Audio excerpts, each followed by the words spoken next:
significa tener un hijo desaparecido? Fines de 1976. Algunas familias comienzan a investigar en forma individual hasta darse cuenta que la tragedia es colectiva. A partir de las desapariciones de uruguayos en Argentina, comienza a hilvanarse una historia de búsqueda que no tendría descanso.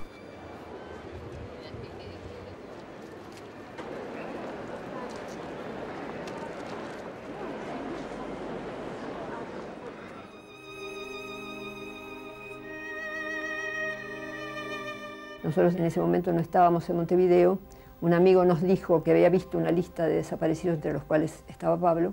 Y para nosotros fue la seguridad de que había sido detenido, porque no sabíamos en absoluto que existía la desaparición como procedimiento de represión.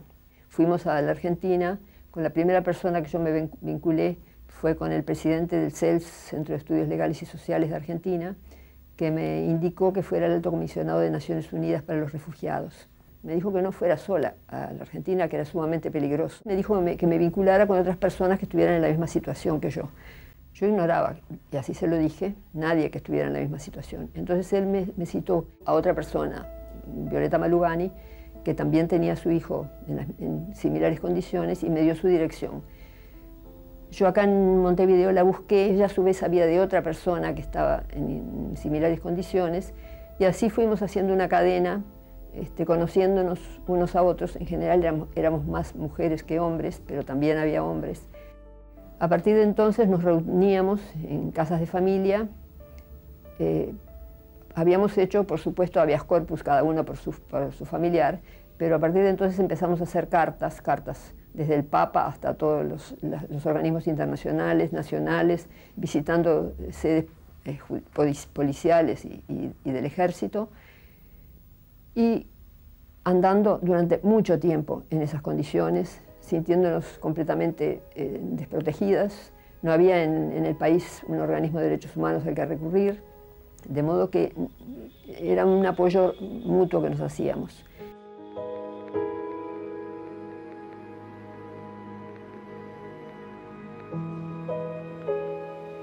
Nos conocimos entre nosotros en las denuncias.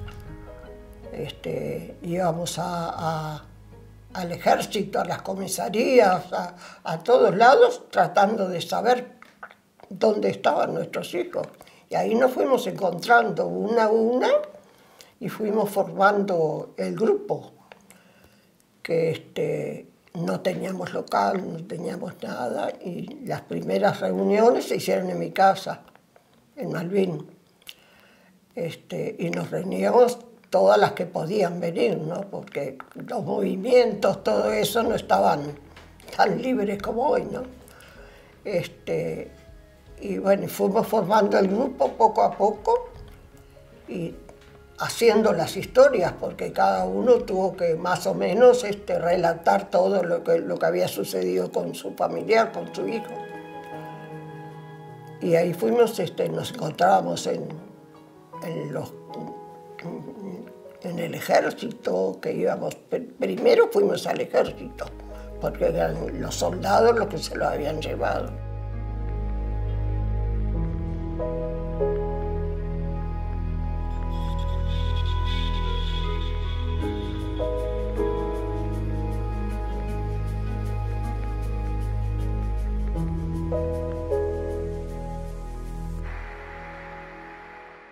Los vínculos con las madres.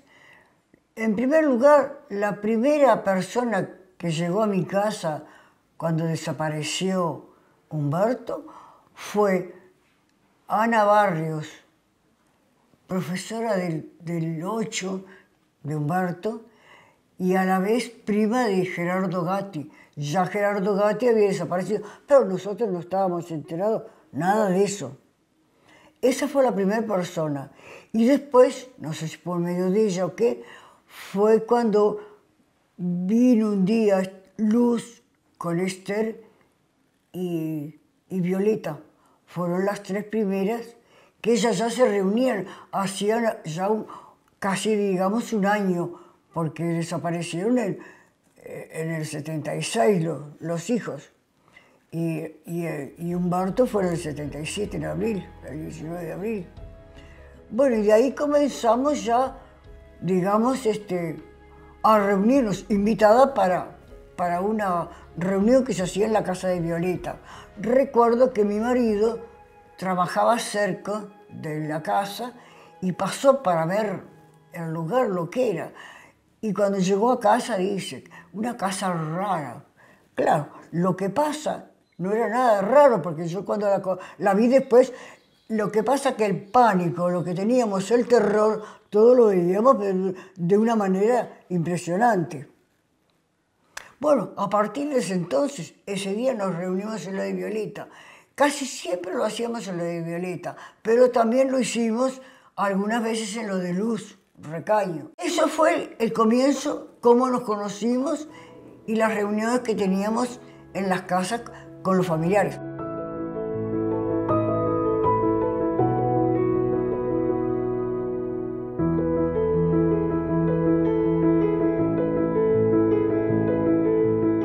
Todos sentíamos una gran soledad, una sensación de angustia muy intensa, porque se sumaba a la angustia propia de la desaparición del hijo, la angustia de no saber qué camino seguir, en fin, de estar tentando a ciegas las distintas situaciones.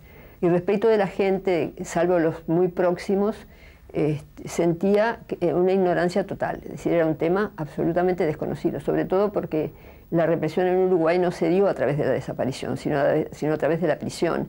Entonces era una cosa extrañísima que nosotros habláramos que teníamos un hijo desaparecido. No sabíamos lo que era, porque realmente era una situación nueva, para nosotros desconocida. Entonces nunca íbamos a pensar a lo que se llegó después, ¿no? Y que eran muchos, no eran uno, ni dos, ni tres.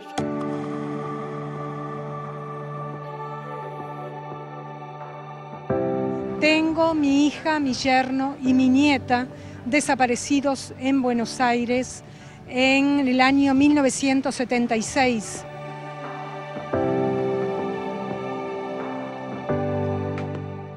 Yo a los pocos meses empecé a pensar que no iba a recuperar nunca a mi hijo. En cambio, mi marido siguió durante todo el tiempo de la dictadura pensando que estaba en algún lugar, lejano, en fin, manteniendo esperanza. A mí, por lo menos, no me cabía en la cabeza que yo no lo iba a ver más. A mí me parecía que estaba en algún lado y que tenía que volver. Poco a poco te vas haciendo después a la idea de que eso no es posible.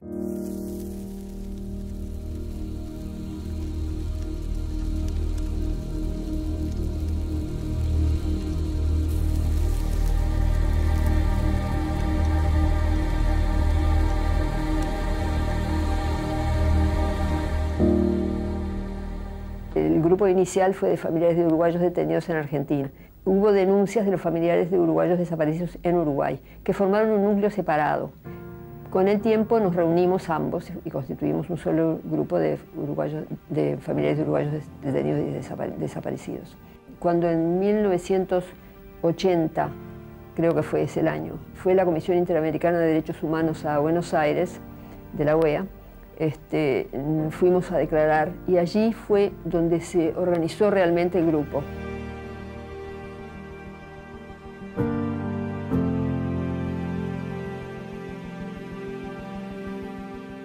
La primera acción pública que hicimos fue en la iglesia de los Vascos.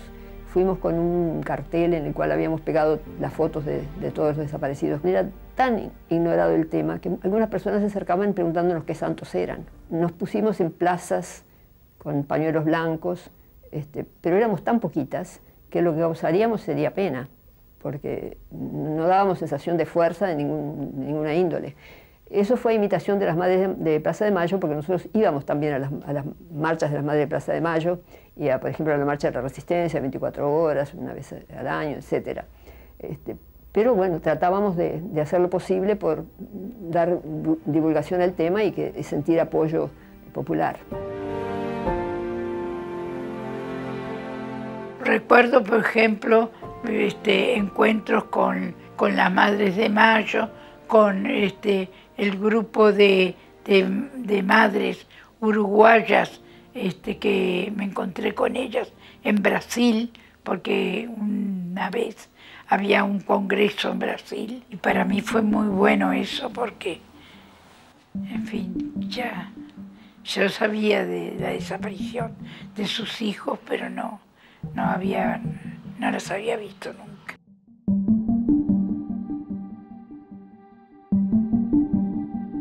Primero estábamos muy en soledad. Después como que la gente se fue dando cuenta que lo que nosotros estábamos denunciando era verdad. Porque nos decíamos que no, que se habían ido. Primero no nos daban bolilla en una palabra para nada. Se fueron, andan por ahí. Hasta que se fue la gente mismo, nosotros mantenernos en la lucha en que no se habían ido, que los tenían en algún lado. Primero pensábamos que los tenían, hasta que nos convencimos después que no iban a volver. En un principio pensamos que los tenían presos en algún lado. Esa fue la primera idea, hasta que poco a poco, yo creo que todas en solitario nos fuimos convenciendo de que no los íbamos a ver más. El grupo era donde, digamos, podíamos desahogarnos un poco más y contar los hechos, las cosas. Porque si no, personas conocidas, ¿ok?, no eran tampoco de acercarse y de conversar sobre el tema. La gente o tenía miedo o no le interesaba.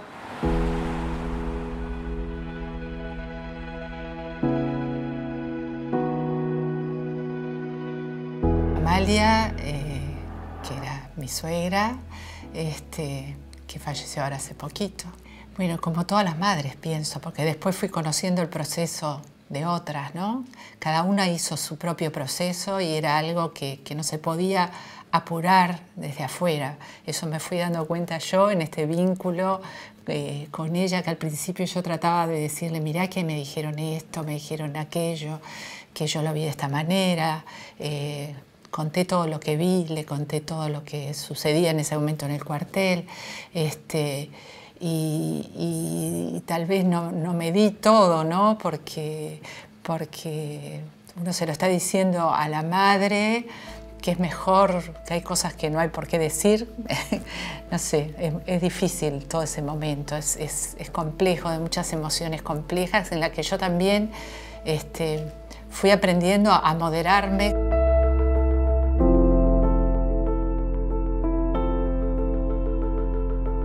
Y esa ilusión que vivía ella, que decía, toca el timbre y siempre pienso que puede ser él, también la vivía yo, aunque tenía eso claro de que lo habían matado, y a la vez me pareció verlo en un ómnibus, me pareció, no sé, esas cosas sucedían igual, nos sucedían a todos, aunque tuviéramos ese convencimiento.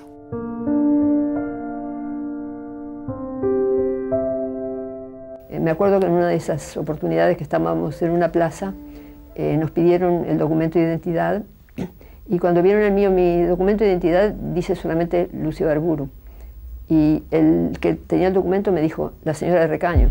Quiere decir que ahí tuvimos conciencia de que sí éramos muy controlados. La policía intervino cuando se salió a 18 con las fotos, las primeras fotos que vinieron, que fueron unas fotos traídas, muchas de ellas, las primeras que salieron a la calle, que vinieron de Italia. No sé quién las trajo, quién las mandó, eso nunca lo pregunté ni... Bueno, sé que fueron las primeras. Y la policía sí, con gases lacrimógenos, dispersó la marcha. Y muchas fotos se perdieron en esa jornada.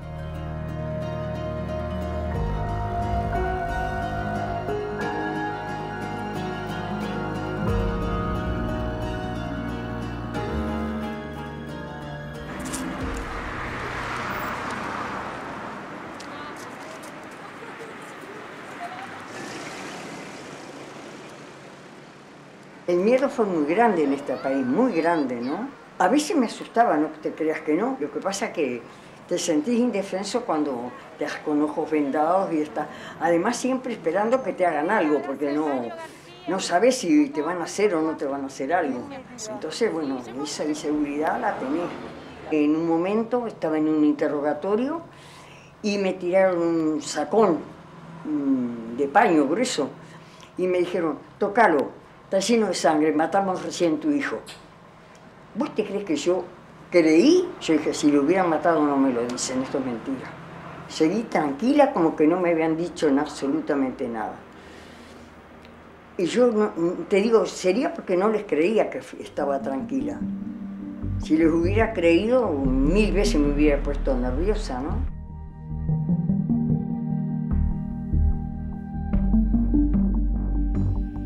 Comenzamos a vincularnos con los familiares de presos. Entonces, reclamábamos ellos por la situación de sus familiares, nosotros por la de los nuestros, pero conjuntamente. Quiere decir que ya ahí sentimos mucho más fortaleza, ya que el apoyo recíproco nos incentivaba en ese sentido, ¿no? Los familiares de los presos, mucha gente venía a acompañarnos a la plaza. Un señor, Vargas era de apellido, tenía el hijo detenido. Entonces venía todos los viernes, estaba en la plaza. De esto sí lo recuerdo bien.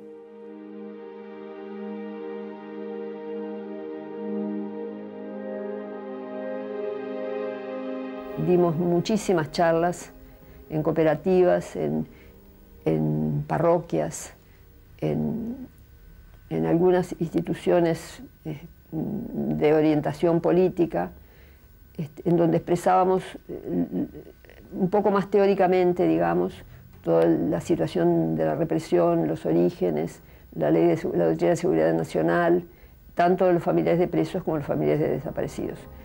Y con el tiempo, los familiares de exiliados. Hubo colaboración, comprensión, vamos a decir, de parte de muchos párrocos, sobre todo Pérez Aguirre. Pérez Aguirre fue el alma mater, yo creo, junto a nosotros, ¿no? Paz y Justicia, que era donde nos reuníamos primero, allí en la calle Requena. Esos fueron los primeros pasos. Incluso nos dieron un lugar y nos reuníamos ahí en el sótano. Una entrañable persona.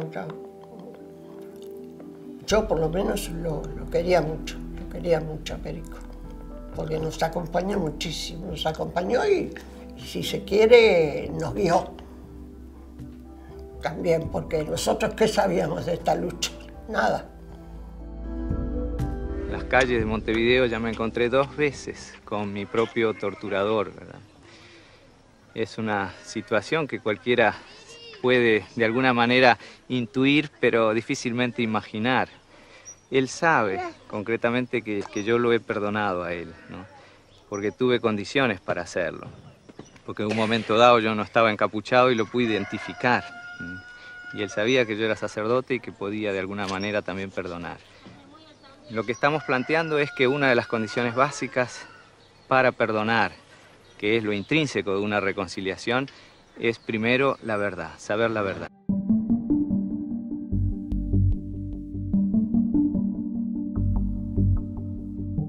A partir del 82, más o menos, se producen actos más públicos y con más apoyo.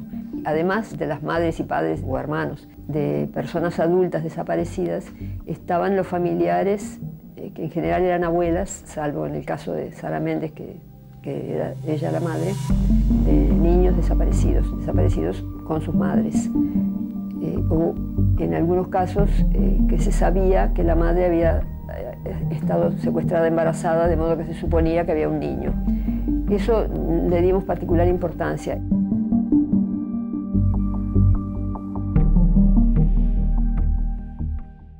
Siempre nos ocupamos las mujeres, salvo en algún caso de algún familiar que no estaría la madre, se movió el padre, pero fueron contados. Casi todos era la madre la que se movía por esto. Claro, estaban todos en eso, pero quiero decir que las que más se movían eran las madres. Por eso nosotros decíamos, nosotros las madres. Era una de las frases que decíamos. Y los padres iban, por ejemplo, muy pocas veces, porque eran menos los que iban.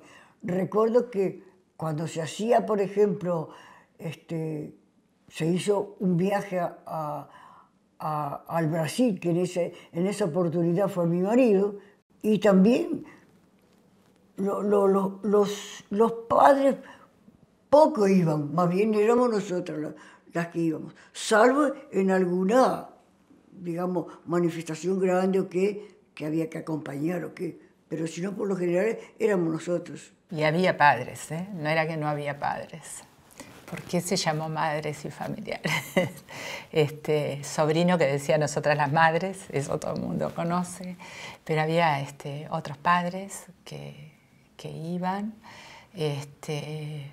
pero las madres me parece que y había además de madres, había esposas, compañeras, hermanas, hermanos.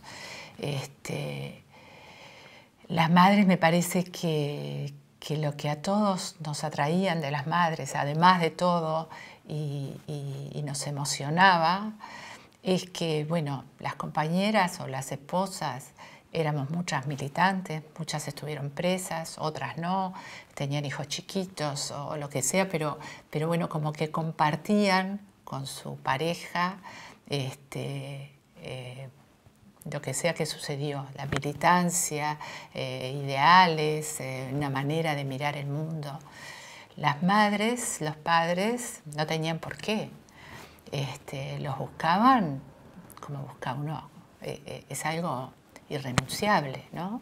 Buscar los hijos, no era para de repente algunos los iban a visitar a los penales y los rezongaban, ¿no? Se comparta o no se comparta, que estuvieran de acuerdo o en contra de la dictadura.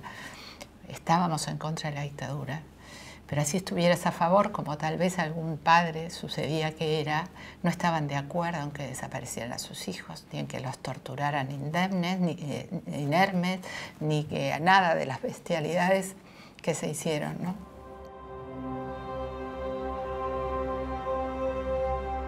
La conformación de las organizaciones de derechos humanos, principalmente SERPAJ, impulsa la unificación de los grupos de familiares.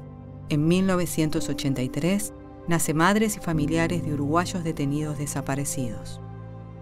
En el acto central del 1 de mayo de 1984, las familias participan juntas y en silencio, mostrando por primera vez en una manifestación pública las simbólicas fotos de sus hijos ausentes. Era una historia que estaba muy difícil de contar, con la vuelta a la democracia, con lo que fue ese 1 de marzo impresionante, cuando asume Sanguinetti, que fue impresionante, la fiesta que hubo en el Uruguay fue algo impresionante, con la salida de Wilson, toda esa etapa, cómo se fue dando, no recuerdo bien, pero había también mucho vínculo con los familiares de los presos, y cuando se pide la amnistía y la liberación de todos los presos, y cuando ese primer parlamento da esa ley y se forma la comisión investigadora parlamentaria, ese fue como un nuevo desafío.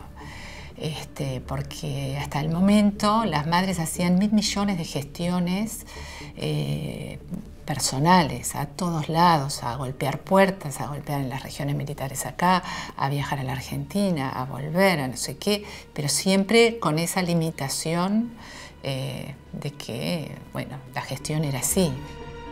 A partir de la concertación y hasta la llegada del gobierno democrático, inclusive nosotros habíamos evolucionado, porque en un comienzo nuestro único objetivo era encontrar a nuestro familiar desaparecido. Pero luego con el tiempo nos fuimos dando cuenta de la importancia que tenía para el país la situación general. Hacíamos cartas, hacíamos reclamos, no teníamos respuestas. Es decir, que nos fuimos dando cuenta de que las expectativas habían sido, en cierta medida, infundadas o invalidadas a posteriori.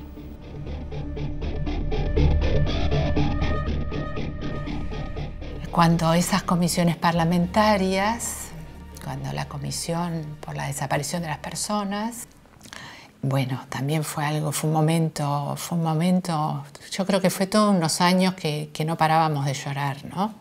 Que los viernes llorábamos sin parar, yo por lo menos no podía parar en la plaza, sostener las fotos, agarrar las fotos de cada uno.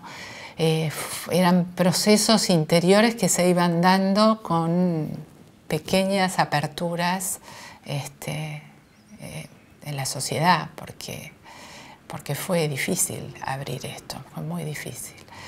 Y en la comisión parlamentaria fue igual.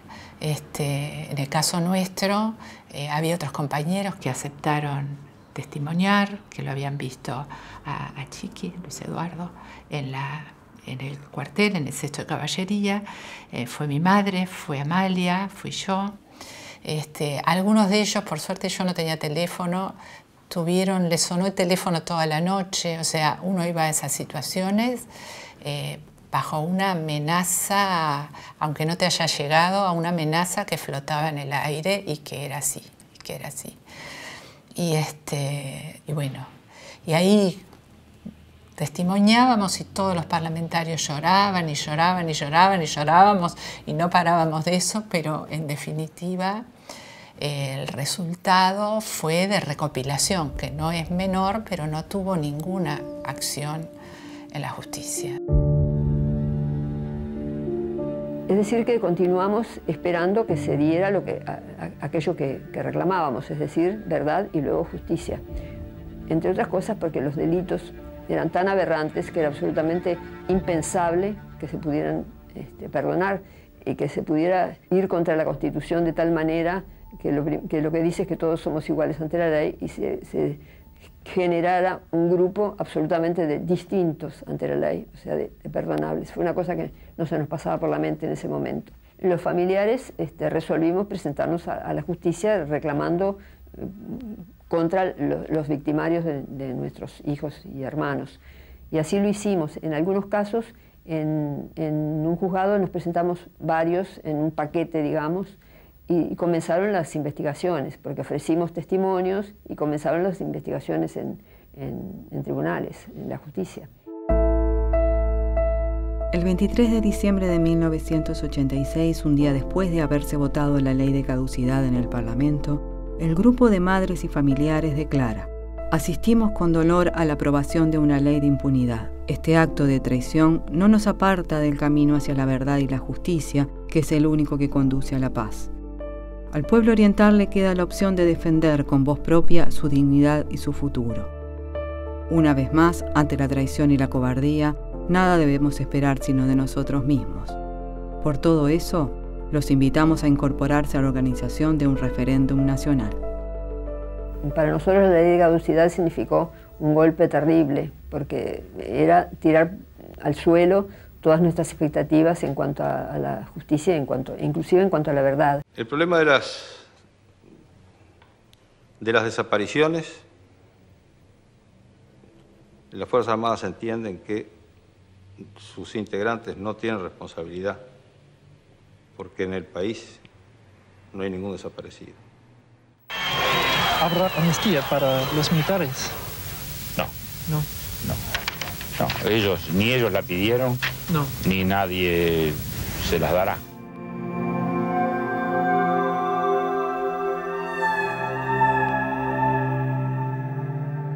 El rol más nefasto que pudo tener un presidente, porque en realidad no solamente fue coartando con sus presiones todas las posibilidades de la justicia, sino hasta toda posibilidad de verdad. Para nosotros en general, el presidente Sanguinetti es un hombre que ha luchado contra los derechos humanos y en particular contra los derechos de nuestros familiares desaparecidos.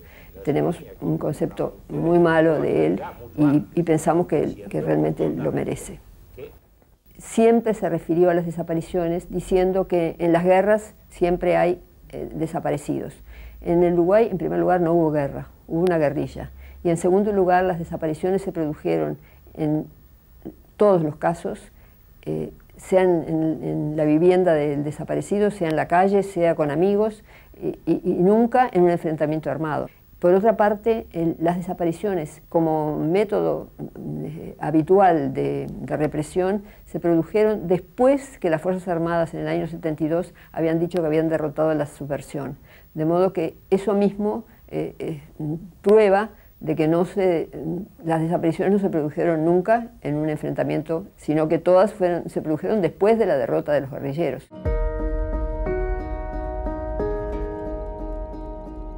El 28 de enero de 1987 se constituye la Comisión Nacional Pro Referéndum con el cometido de recolectar las firmas necesarias para imponer el recurso contra la ley. En diciembre, la comisión presenta ante la Corte Electoral 634.702 firmas. Muchas firmas fueron sometidas arbitrariamente a ratificación y aún así fueron suficientes para llamar a la ciudadanía a plebiscitar la ley. El país se divide en verde y amarillo.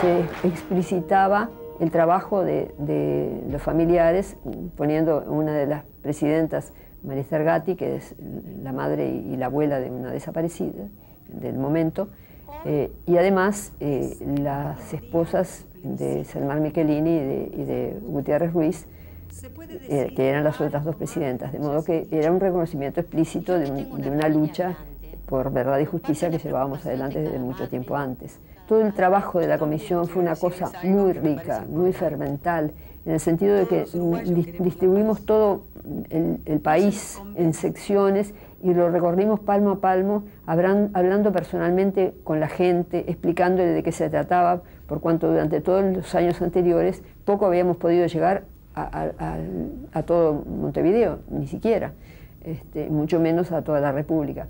Salíamos permanentemente equipos que nos habíamos distribuido todos los sectores y no quedó lugar donde no se fuera una y más veces.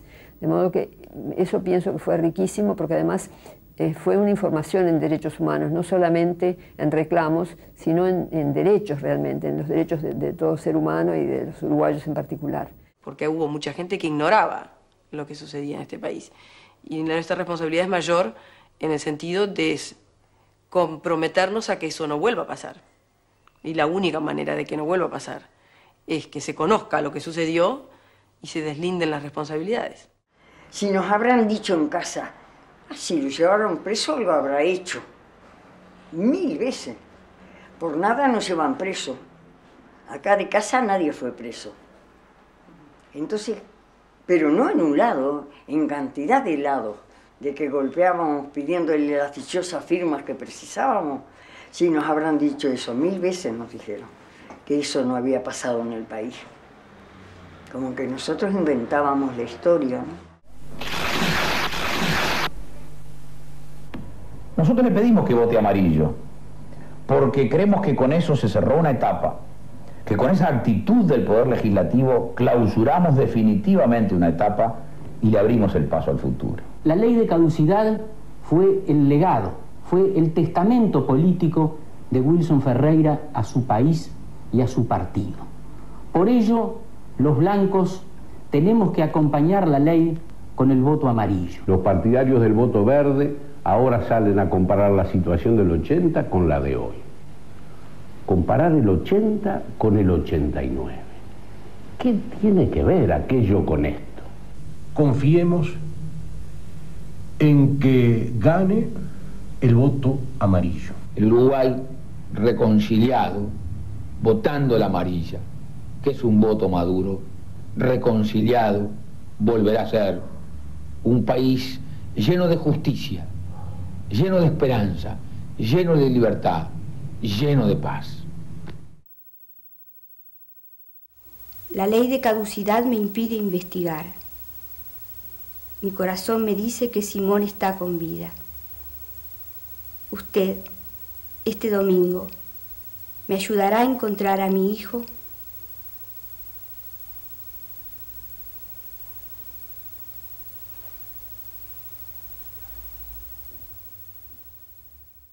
El miedo miedo que había por todo el país era impresionante y creo que la ley de caducidad sellaba ese miedo, ¿no?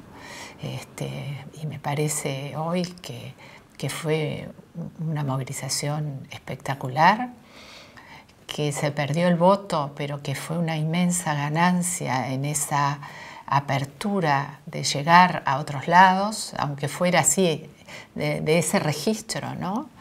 Y de sentir que el camino iba a ser difícil, pero que era ese. Fue mucho más difícil que eso, porque luego de eso la actividad se terminó. Y bueno, y siempre decimos que hubo 4 viejas que siguieron yendo ahí a Serpaj, al sótano de Serpaj, que era el lugar, y decían, nosotras, aunque sea vernos, a tomar mate, a jugar al ajedrez como le gustaba jugar a Luisa, a estar juntas, la que quiera venir, y alguien se irá arrimando, y acá estamos, aunque sea para tomar mate. Y así fue. Y así fue que empezaron de nuevo.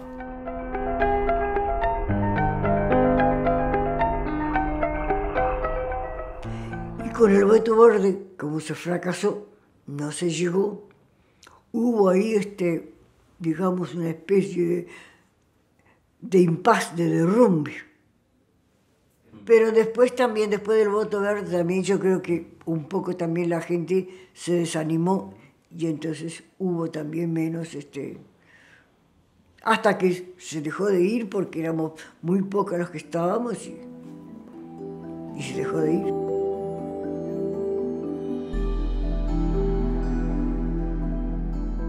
Durante los primeros años de la década del 90, la cuestión de los desaparecidos tuvo un fuerte estancamiento. No solo por el cansancio y la frustración de los familiares tras el doloroso camino hacia el referéndum de 1989 y su resultado, sino por el absoluto menosprecio que tuvo con la causa el gobierno presidido por Luis Alberto Lacalle. En 1996 algunos hechos reinstalaron el tema. Rafael y Felipe Michelini, legisladores del Nuevo Espacio, acercaron a madres y familiares la idea de realizar una marcha por 18 de julio para recordar a las víctimas del terrorismo de Estado. La fecha a tomar sería el 20 de mayo por cumplirse 20 años de los asesinatos de Selmar Michelini, Héctor Gutiérrez Ruiz, Rosario Barredo y William Whitelaw en Buenos Aires. Así nació la Marcha del Silencio. Para nosotros al principio fue impactante, porque no pensábamos que íbamos a tener la gente que acompañara a tanta gente. Y año a año se fue sumando gente. Al principio éramos menos, pero hacíamos la marcha. Ahora yo ya no la hago, ya hago unas cuadras nada más. Yo ya no puedo, pero cómo acompaña a la gente. Esa es una de las cosas que quedó grabada en la gente, yo creo, y acompañan cuando uno sale a hacer esa marcha.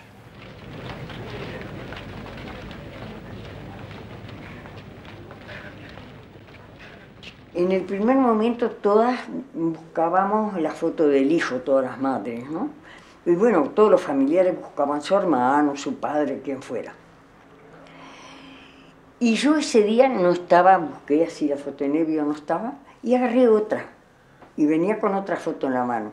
Y una compañera me dice, mira Luisa, aquella muchacha llevaba la foto de Nevio. Yo no lo pensé y fui caminando hasta donde estaba ella con la otra foto y le digo, no me cambias de foto, porque él es mi hijo. Y ella me lo dio enseguida, pero después que me lo dio me dice, pero él era mi amigo. Me dejó.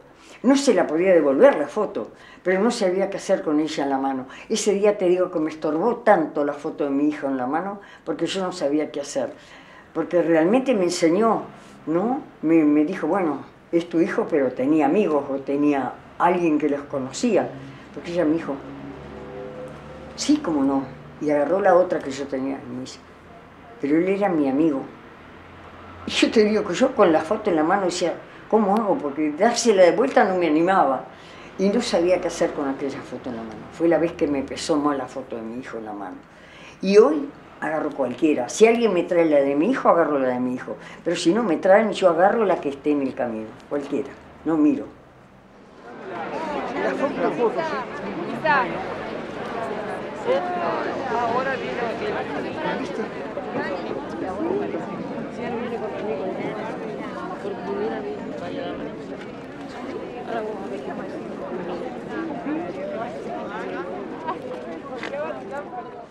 Para mí es importantísimo. Importantísimo en el sentido de la población. Empezó a tomar, digamos, más conciencia.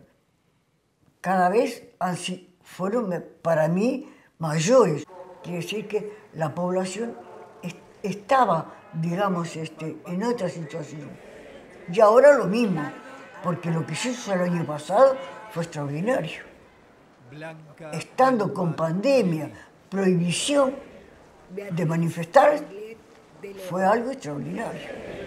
Gustavo Arce Viera. Ariel Arcos Latorre. Carlos Arévalo Arispe. A mediados de 1999, el poeta argentino Juan Gelman le solicita auxilio al Estado uruguayo para conocer cuál fue el destino de su nuera, María Claudia García, desaparecida durante la dictadura, y de su nieta, nacida en cautiverio. El caso Gelman genera repercusión local e internacional, y un enfrentamiento dialéctico entre el poeta y el presidente Julio María Sanguinetti en el cierre de su segundo periodo frente al gobierno. Con la asunción de Jorge Valle el 1 de marzo del año 2000, se abre una nueva etapa en el vínculo entre los gobiernos y la causa de los desaparecidos. Por primera vez desde el regreso a la democracia, un presidente reconoce la responsabilidad del Estado ante las desapariciones y recibe a integrantes de madres y familiares en su despacho. Las conversaciones serían el preámbulo de la conformación, meses después, de la Comisión para la Paz. A partir de la asunción del presidente Valle, la situación ha cambiado mucho para nosotros, sustancialmente. En primer lugar, por lo que expresó en la toma de mando, en su discurso de asunción. Es decir, que ya dijo que quería fundar la paz en Uruguay, una paz que comprendía este tema. En segundo lugar, por su actitud posterior, ya sea respecto de la nieta del poeta Gelman, que Sanguinetti había dicho que no se podía hacer ninguna investigación, es decir, que las investigaciones habían dado todos resultados negativos, y en cambio Valle se aviene a hacer una investigación que lo conduce al mismo sitio que otras investigaciones privadas habían conducido, y que, bueno, ya inclusive se confirmó que la persona encontrada es realmente la nieta de Gelman. Esto fue una cosa muy buena para todos nosotros, no solamente para la familia de la chica, sino para todos nosotros por cuanto cambiaba notoriamente la situación dentro del país.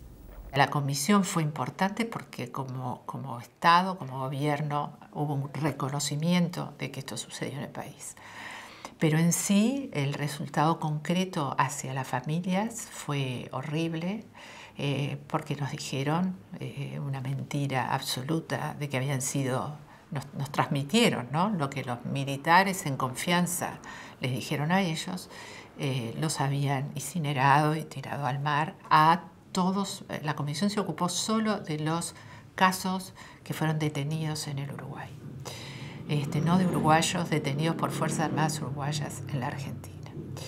Y de todos sus casos nos dicen esto, en términos generales, salvo el caso de Elena Quinteros, creo, y de no sé quién, que tal vez no los hubieran tirado al mar.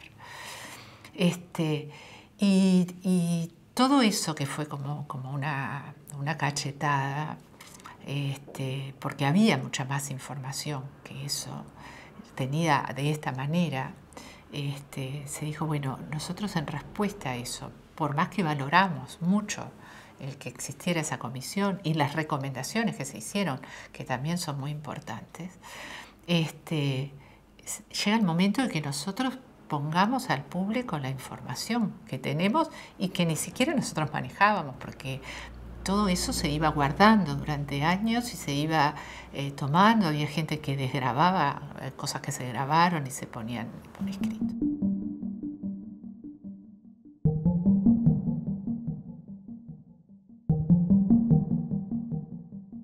A familiares todo el mundo iba cuando salía de la prisión, o volvían del país, al país o algo, todo el mundo iba a dar su testimonio. En un acto individual, personal, todo el mundo, digo, muchísima gente que estuvo presa, que oyó algo, sobre todo de los presos, estoy hablando de los compañeros de los desaparecidos, o de gente que los conoció o que tuvo algún dato y que estuvo en prisión. Y ese caudal inmenso de información era en total confidencialidad. No eran testimonios que se pudieran usar sin volver a preguntar, o sea, no estaba posible los juicios, no había nada, era para ver si se ayudaba a comprender o a qué pasó o qué pudo haber sucedido con ellos. Y toda esa información se organizó en ese libro, a todos ellos. El 3 de marzo de 2005, 2 días después de iniciado el gobierno del Frente Amplio, se firma un acuerdo general de cooperación entre Presidencia y la Universidad de la República. Uno de los 3 ejes incluidos en el acuerdo refiere a la cuestión de los detenidos desaparecidos durante la dictadura. En mayo se crea el Grupo de Investigación en Antropología Forense con el fin de ingresar a los terrenos militares y desarrollar excavaciones en búsqueda de restos. En septiembre se forma un equipo de historiadores que afrontará la tarea de escribir una historia aún no contada en cumplimiento con el artículo 4 de la Ley de Caducidad.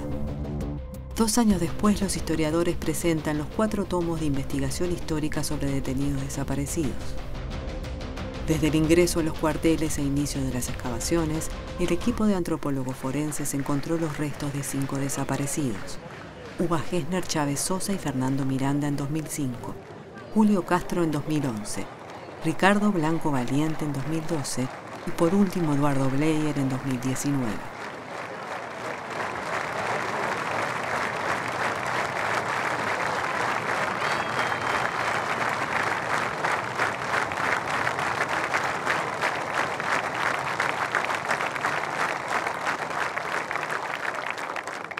En 2005 también fue un momento altísimo, ese inicio de un gobierno de Frente Amplio generó muchísima expectativa porque, bueno, se suponía que venía un cambio muy grande en la comprensión de este tema, en el involucramiento del gobierno, de las decisiones del gobierno sobre este tema, y que, bueno, era posible pensar que íbamos a avanzar en la búsqueda y en la verdad, y en los juicios que no abandonábamos a pesar de la ley de caducidad. Y que lo primero era eliminar esa ley de caducidad, aunque estaba toda esa jeringosa que nunca entendimos de que no era posible, si era posible, si no era posible, si no sé, bueno, hasta caminos, no sé, me parece que hubieron caminos confusos para eliminar esa ley. No solo desde el Frente Amplio, también desde la sociedad civil, desde nosotros, ¿no?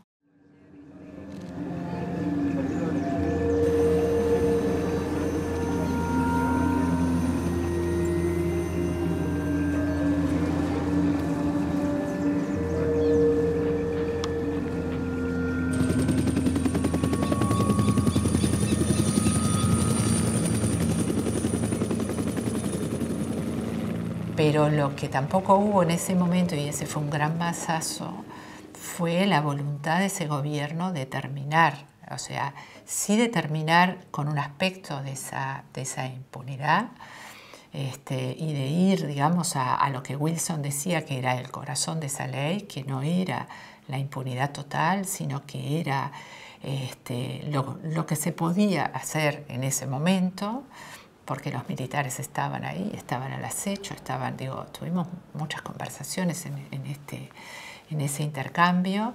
Nosotros en ese momento no aceptábamos nada de transar en nada, ni hubiéramos aceptado nunca transar en nada, era la justicia o la justicia. y que la ley no iba a impedir la justicia, decía él, la ley iba, sí, pero en ese momento también había mucha gente que repetía, son los mismos 20, 30 asesinos, torturadores, como si la desaparición forzada se hubiera dado en gestos individuales. Familiares creo que todavía en ese momento no denunciaba la participación institucional en la desaparición forzada. Tuvimos la convicción, no sé bien en qué momento fue que fuimos comprendiendo eso, y luego tuvimos documentos que lo corroboran, ¿no?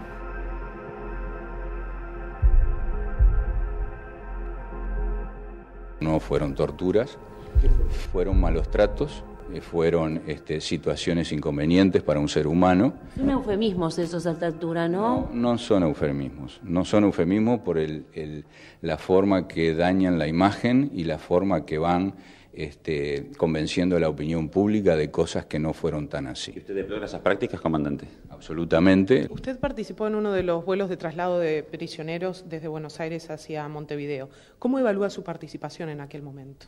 Y yo fui piloto, copiloto. El segundo vuelo sí se puede decir que es de la muerte. Tampoco, porque le vuelvo a repetir, la cabina fue cerrada y abierta y los supuestos pasajeros bajaron. Bueno, pero y todos terminaron muertos, a eso nos referimos. Bueno, pero eso es lo que usted dice o la prensa dice no, hay 26 personas muertas, entre ellos María Claudia García de Gelman, que venía en el segundo vuelo de la muerte. Bueno, pero eso no ha sido comprobado. Usted lo dice, pero no, si yo le pido que ponga las pruebas, no las tiene. No sabemos. La Fuerza Aérea informó del segundo vuelo y lo oficializó. Sí. ¿Cómo vivió ese proceso usted internamente? Yo lo viví como un soldado que cumple una orden. ¿No es raro acaso que usted no haya visto a 22 personas que transportaba encapuchadas y con leuco en los ojos, cómo era que se transportaron? No, no sabía eso. Yo me pregunto, las personas que fueron detenidas en Argentina, ¿qué estaban haciendo en Argentina?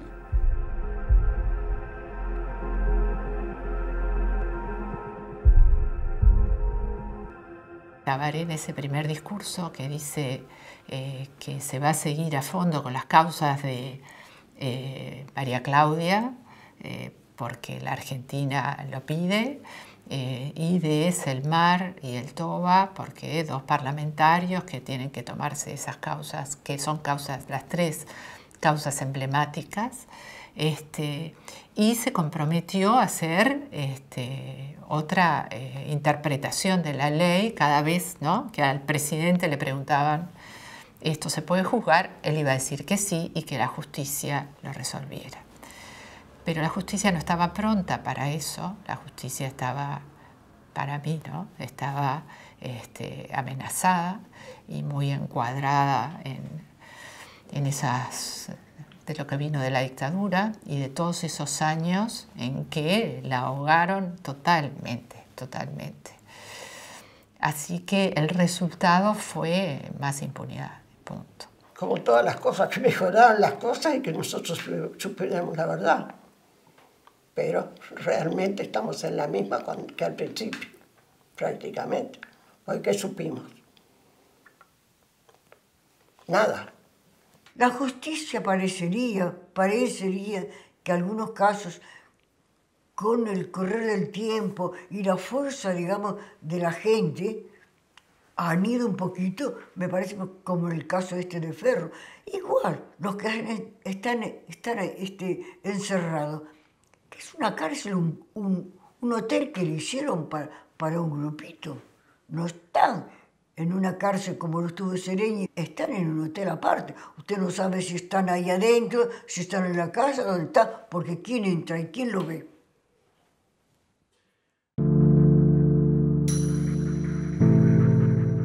Nuestra estrategia fue investigar, pedirle información a las Fuerzas Armadas y buscar en todos los lugares que estuvieran estipulados si había los enterramientos que se nos decían.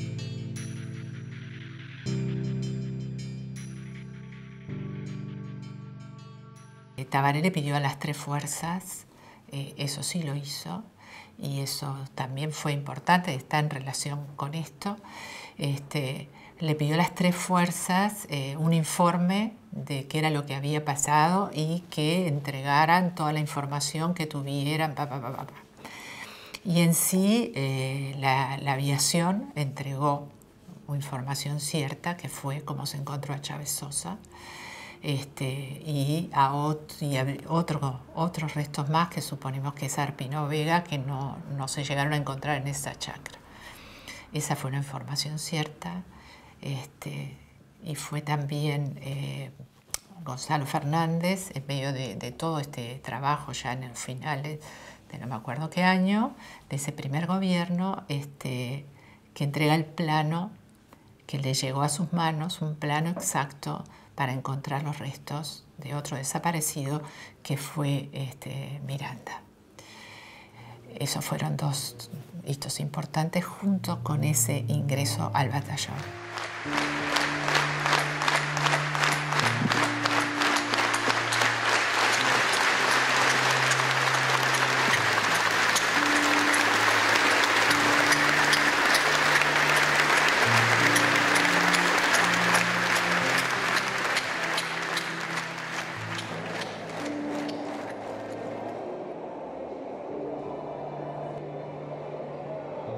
Nos han tenido 30 años diciéndonos mentiras tras mentiras. Nos han mentido los militares, nos han mentido los policías, nos han mentido los políticos y nos siguen mintiendo.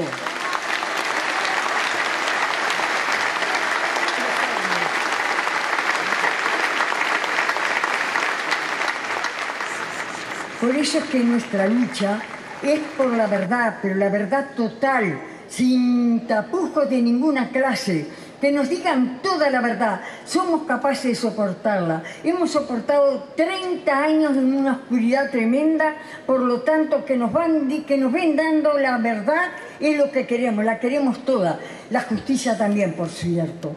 Pero la verdad es lo que va a ser una sociedad más sana, más limpia. Una sociedad que precisamos, una sociedad que después de la dictadura, al menos los que tienen años como yo, saben que era diferente, que no había lo que hay en este país, que hoy luchamos contra todas las miserias humanas en este país. Y eso nos tiene que quedar claro. Se lo debemos a la dictadura. No hablemos más contra los niños chorros, hablemos de lo que nos dejó la dictadura.